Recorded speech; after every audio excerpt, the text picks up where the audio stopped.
నేను మీకు ఏ ఏ సంగతులను ఆజ్ఞాపించితినో వాటన్నిటిని మీరు తెలుసుకొనవలెనని వాటికి మీరంతా బోధ చేయండి.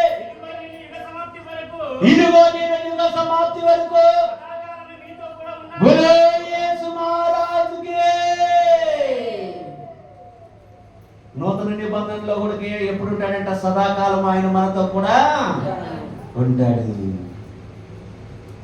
సదాకాలం అనబడేటువంటి మాట మీదనే ఈ 4 అంశముల మధ్యలో బోధించేదానికి దేవుడు ఈరోజు మనతో మాట్లాడుతున్నాడు. ఈరోజు ఆయన మన మధ్యలో సహవాసం చేసేదానికి పరిశుద్ధాత్మను మనము కోరుకున్నాము. పరిశుద్ధాత్మ నడిపింపగలిగినటువంటి వారమై విశ్వాసంతో ఆయనని ఎదుర్కోవాలి. అందుకే ఆయన అంటున్నాడు, యథార్థవంతుల ఎడల నేను ఏ మేలు చేయక మానను అంటున్నాడు. ఆయన యథార్థవంతుల ఎడల ఏ మేలు చేయక మానను. ఈరోజు మా కుమారుని నోరు బీగం పడింది. అవునా కదా? ఏమంటాను?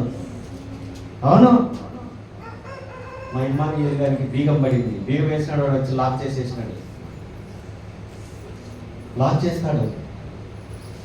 నిజం.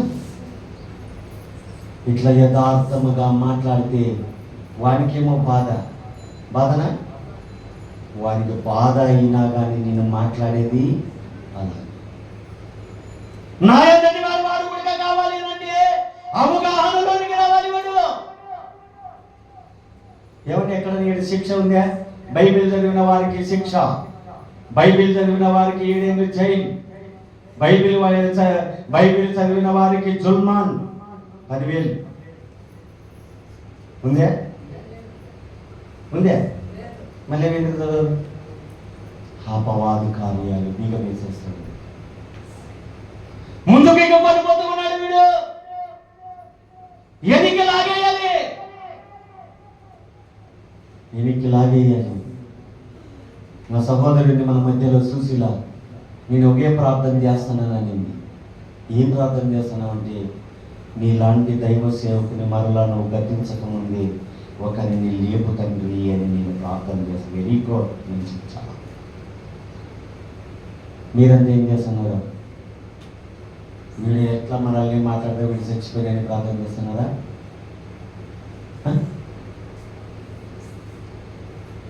నా సహోదరు అదే అనేది. నేను ఒకే ప్రార్థన చేస్తున్నానన్నా. ఏం చేస్తున్నావు అంటే, నువ్వు గతించకపోక తాలికే నీ అలాంటి యథార్థవంతుడు ఉన్నట్లుగా మాట్లాడే దైవజనుని ఆయన ఉండంగానే ఇంకొకరిని పైకి లేపు తండ్రి అని ప్రార్థన చేస్తుంది. ఎంత మంచి ఆలోచించాడు. చాలా మంచి ఆలోచన. స్వాగతం చెప్పాను. నీలాంటి వారు దేవుడి పైకి లేపునగా అంటూ ఉన్నాను. ఆ రోజు అన్నాడు, సమయాల దగ్గరికి వచ్చాడు. అయ్యా, సమయాలు వృద్ధాప్యంలో ఉన్నాడు. సమయాల దగ్గరికి ఇశ్రాయేలీయులు అందరూ వచ్చి అంటున్నారు, సమయాలు గారు, నీలాంటి ప్రవక్త మాకు భూలోకంలో ఎవరు లేరు. అలాంటి వాటిని కావాలని మేమందరము ప్రార్థన చేస్తూ ఉన్నాం. దేవుని నామానికి మహిమ కలుగును గాక. అందుకే మత్తయి సువార్త నూతన నిబంధన 28వ అధ్యాయము 20వ వచనములో అంటున్నాడు. ఏమంటున్నాడు అంటే, నేను మీకు ఏ ఏ సంగతులను ఆజ్ఞాపించితినో వాటన్నిటిని మీరు కైకొనవలెనని వారందరికీ బోధించవలెనని, ఇదిగో నేను యుగ సమాప్తి వరకు సదాకాలము నేను మీతో కూడా ఉన్నానని వారితో చెప్పెను. ఎవరితో చెప్తున్నాడు? సదాకాలం నేను మీతో కూడా ఉంటాను. ఏ రోజు కూడా మిమ్మల్ని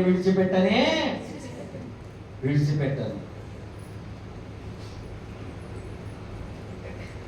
నమ్మకము చాలా గొప్పది ప్రియ. నమ్మకము చాలా గొప్పది.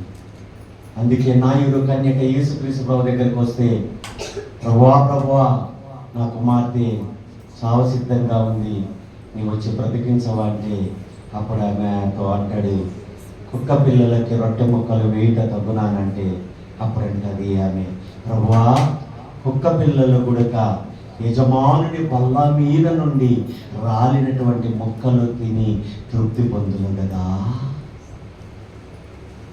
అప్పుడంటాడు యేసయ్య, ఇశ్రాయేలీయులలో ఈమెంత విశ్వాసము నేను కనుగొనలేదు, నీ విశ్వాసము వలన నీ కుమార్తె స్వస్థ. వెళ్ళు, అదే ఈరోజు నీ విశ్వాసం. దేవుడు జరిగిస్తాడు ఈ కార్యాలని నువ్వు ఎప్పుడైతే విశ్వాసముతో ఉంటావో అప్పుడే జరిగిస్తాడు ఆయన. అందుకే ఒక ఆయన ఉన్నాడు, యోహాను సువార్త 5వ అధ్యాయంలో ఒక ఆయన కనపడతాడు మనకి. యోహాను సువార్త 5వ అధ్యాయంలో ఒక ఆయన ఉన్నాడు. ఎవరంటే ఆయన తెలుసా? యోహాను సువార్త 5వ అధ్యాయంలో ఉన్నటువంటి ఆయన ఎవరు అంటే శృంగారమనాయి. ఆ అధ్యాయంలో ఎవరున్నారంటే బెథెస్దా కోనేరు దగ్గర ఉన్నటువంటి 38 సంవత్సరములు పడి ఉన్నటువంటి వాడే. 38 సంవత్సరాలు బెథెస్దా కోనేరు దగ్గర ఉన్నాడు. 38 ఏళ్ల నుండి వ్యాధి కలిగినటువంటి ఒక మనుషుడు ఉండెను. యేసు వాడు పడి ఉండుట చూసి వాడు అప్పటికే బహుకాలము నుండి ఆ స్థితిలోనే ఉన్నాడని యేసు తెలుసుకొని, స్వస్థపడగోరుచున్నావా అని వారిని అడగగా ఆ రోగి అంటున్నాడు, అయ్యా నీళ్ళు కదిలింపబడినప్పుడు బెథెస్దానబడేటువంటి కోనేటిలోనికి నన్ను దించువాడు నాకు ఎవరిలో లేదని, నేను వచ్చినంతలోనే మరి ఒకటి నాకంటే ముందుగా దిగునని ఆయనతో ఉత్తరమిచ్చాను. యేసు నీవు లేచి నీ పరిపెట్టుకొని నడువమని వారితో చెప్పగా వెంటనే వాడు స్వస్థత పొంది తన పరుపెత్తుకొని ఎన్నేళ్ళు కనిపించాడట? 38 సంవత్సరాలు ఉన్నాడు అట్లనే రోగంతో. భార్య వెళ్ళిపోయింది. ఉండే భార్య ఉంటే నన్ను కొన్నింటికి దించే వాళ్ళు ఎవరు లేరని చెప్పుకుంటున్నాడు. వినాలి మీరు, అనాలోచన మామూలు ఆదివారం చెప్తున్నాడు అనుకోవద్దు. ఈ ఎముకలని నలగొట్టేటువంటి మాటలు. బెథెస్దా కోనేరు దగ్గర పడి ఉన్నాడు వాడు. యేసయ్య నువ్వు ఏ రోగంతో ఉన్నావో ఆయనకు బాగా తెలుసు. తెలుసా తెలియదా? తెలిసిందేనే కదా ఆయన వాళ్ళ దగ్గరికి వచ్చాడు. చదువుకుందాం మళ్ళీ ఆ మాట నేను చదువుకున్నాను. అక్కడ 38 ఏళ్ల నుండి ఎన్ని ఏళ్ళ నుండి అంటే బాగా ఆయన సుమంత కుమార్ కాలకని పెట్టుకో. 38 ఏళ్ల నుండి వ్యాధి కలిగినటువంటి ఒక మనుషుడు ఉన్నాడు. యేసు వాడు ఆ స్థలంలో పడి ఉండుట చూసి వాడు అప్పటికే బహుకాలం నుండి ఉన్నాడట. ఆ స్థితిలో వాడు అప్పటికే బహుకాలం నుండి ఆ స్థితిలోనే ఉన్నాడని యేసు ఎరిగి స్వస్థపడగోరుచున్నావారని వారిని అడిగాడు. ఆ రోగి అయ్యో స్వస్థపడగోరుచున్నావనంటే అవును ప్రభా రా ప్రభు అన్నాడా? ఏమంటున్నాడు? అయ్యా ఈయనలోనే ఏమో శక్తి ఉంది అని అనుకున్నాడు. లేకపోతే నువ్వెవరు నన్ను అడిగేదానికి అన్నాడా? ఏనైనా సమ్మె అన్నాడా? అనలేదా? యేసు వాడు బహుకాలము నుండి ఆ స్థితిలోనే ఉన్నాడు. వారి భార్య లేదు, వారి కొడుకులు లేరు, వారి బంధువులు లేరు, వారి అన్నదమ్ములు లేరు. ఏమంటే వ్యాధిస్తే అందరూ దూరం అవుతారు, దగ్గర అవుతారా? అందరూ దూరం అయిపోతారు. బంధువులు దూరం అవుతారు, తల్లిదండ్రులు దూరం అయిపోతారు, అన్నదమ్ములు దూరం అయిపోతారు, అక్క చెల్లెళ్ళు దూరం అయిపోతారు. కానీ నీ విశ్వాసం ఏముంది? యేసయ్య వైపు ఉంది అనుకో, వాళ్ళందరిని మళ్ళా పగ్గాలతో పట్టుకొని వస్తాడు నీ దగ్గరికి. బాగుందే? బాగుంది. ఎట్లా బాగాయా? నేను ఈ మూతి మీద తన్నేది అట్లా బాగా అయింది నాకు అని చెప్పి. అవునా కాదు? అడుగుతారా? అందుకే యేసు క్రీస్తు ప్రభువారు ఏమంటున్నాడంటే, ఆ రోగి అయ్యా నీళ్లు కదిలింపబడినప్పుడు నన్ను కోనేటిలోనికి దించేందుకు నాకు ఎవరు లేదయ్యా. అయ్యా యేసయ్యా, నీళ్లు కదిలించేది అరదయ్యా, 38 ఏళ్ళైందయ్యా. పాక్కుంటా కోనేరు దగ్గరికి పోతే నాకంటే ముందు పడతానే వాడు ఒకడే. అందరూ పడితే అందరూ కాదు స్వస్థత, అందరూ పడితే అందరూ కాదు, ఒక్కడే 38 ఏళ్ళు చూసినాడు. అట్లనే ఏదో ఒక రోజు బాగైతానని భార్య లేదు, కుమారులు లేదు, పిల్లలు లేదు. కానీ యేసుక్రీస్తు ప్రభువారు వాడిని చూశాడు. అయ్యా 38 ఏళ్ళ నుండి నేను ఉన్నాను, కోనేటిలోనికి నన్ను దించేటువంటి వారు ఎవరు లేరు. కనుక నేను వచ్చినంతలోనే మరి అక్కడ నాకంటే ముందుగా పడి దిగునని ఆయనతో మాట్లాడుతూ ఉన్నాడు. యేసు నీవు లేచి నీ పరుపెత్తుకొని నడవమని వాడితో చెప్పాను. వెంటనే వాడు స్వస్థత నుండి తన పరుపెత్తుకొని నడిచేనని విశ్వాసం. నేను నీళ్ళకి ఏమవుతాను, నీళ్ళకి దిగు నేనున్నాను, నేను తీసుకురాదన్నాడా? ఏం చక్రయ్య? నీళ్ళని కలిగి చేసింది ఎవరు? చక్రయ్య చెప్తాడు. నీళ్ళని కలిగి చేసింది ఎవరు? ఆయనే కలిగి చేసినాడు. నీళ్ళని కలిగి చేసినాడు ఆయన మళ్ళీ నీళ్ళకి దిగానంటే ఆయనకి పిల్లమేముంది?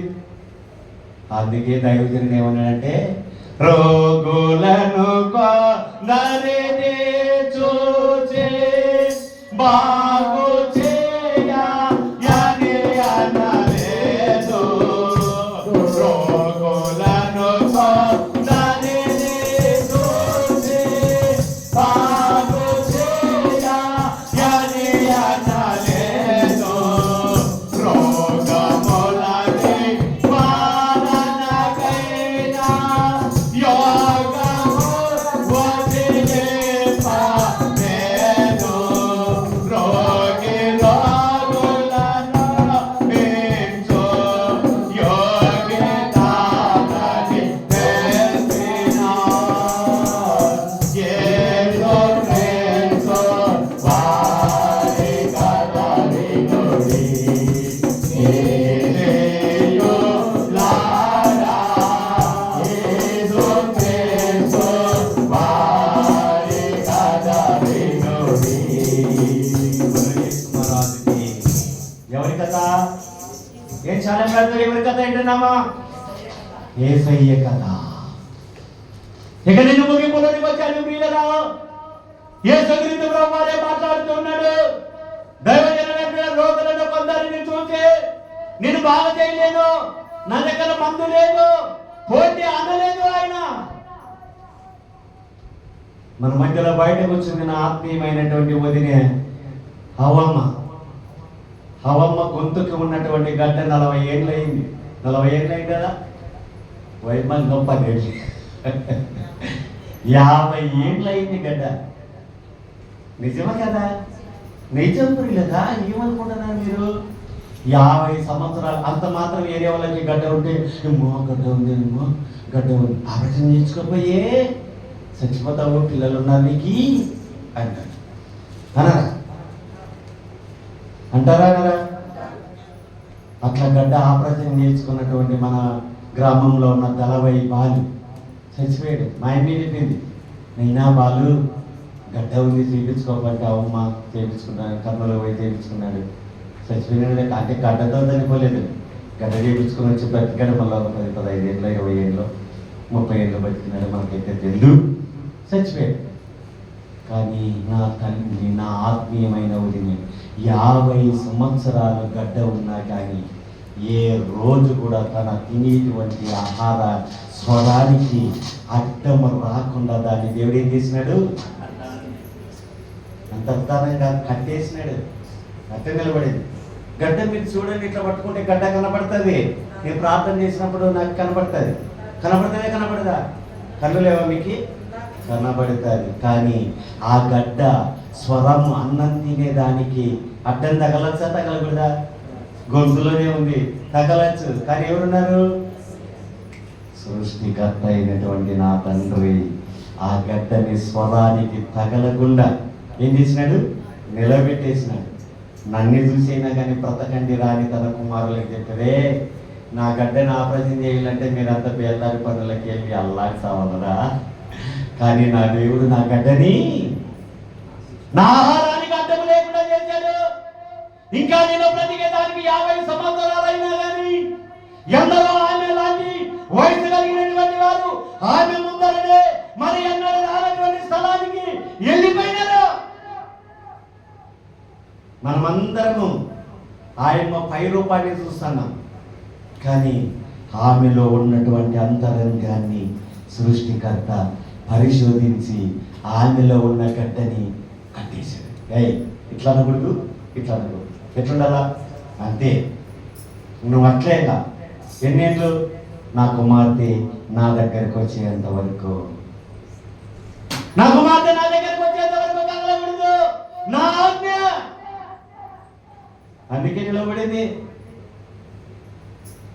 ఈరోజు ఎంతమందికో అలజడి, BP, sugar, low BP, high BP, కృంగిపోతున్నారు. ఎప్పుడు చచ్చిపోతామో మేము?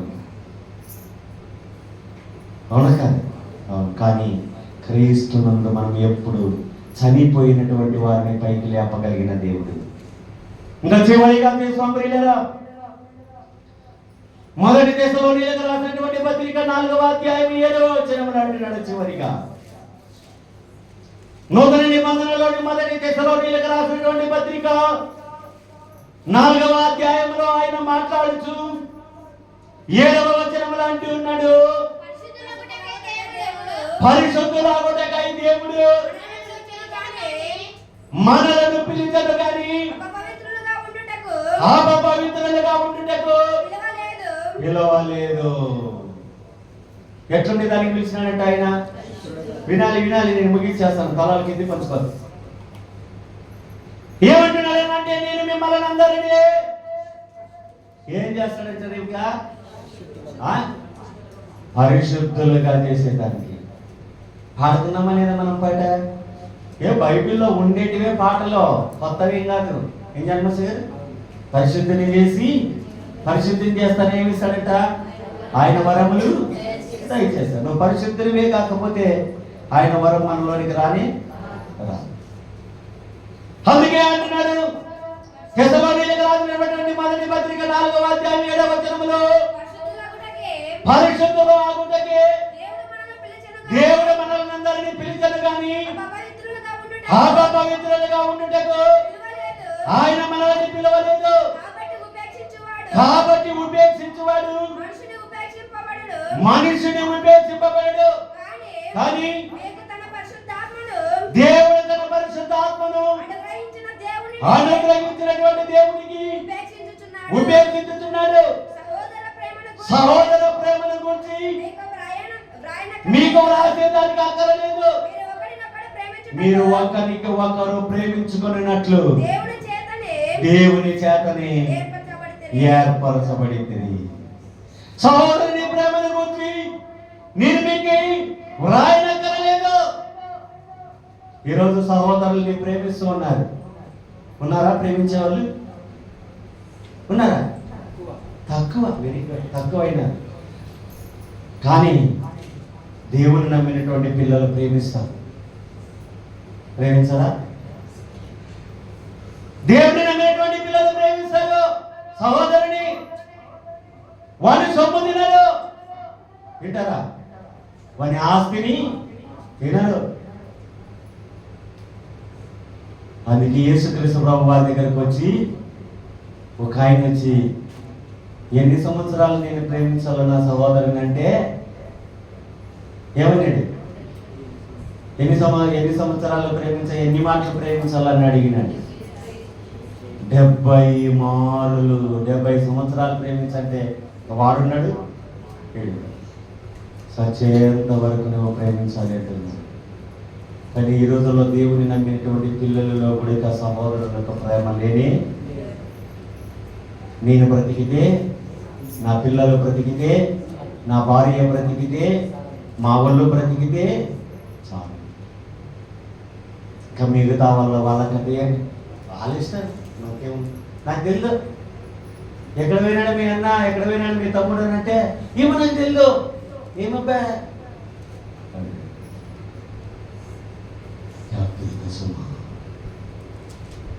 దేవుని నమ్మినటువంటి పిల్లలు తన సహోదరుని ప్రేమించేటువంటి కార్యాన్ని నేర్చుకోవాలి. సహోదరులు అయితే కానీ తన రక్త సంబంధుల రక్తములో పుట్టినటువంటి కుమారులు కూడా ప్రేమ లేకుండా కోల్పోయినటువంటి వారు ప్రపంచంలో, దేవుని నమ్మినటువంటి కుటుంబాలలో కూడా కోకొల్లలుగా ఉన్నారు. లేదా ఉన్నారు. దేవుని ఎరిగినటువంటి వారు చాలా మంది ఉన్నారు.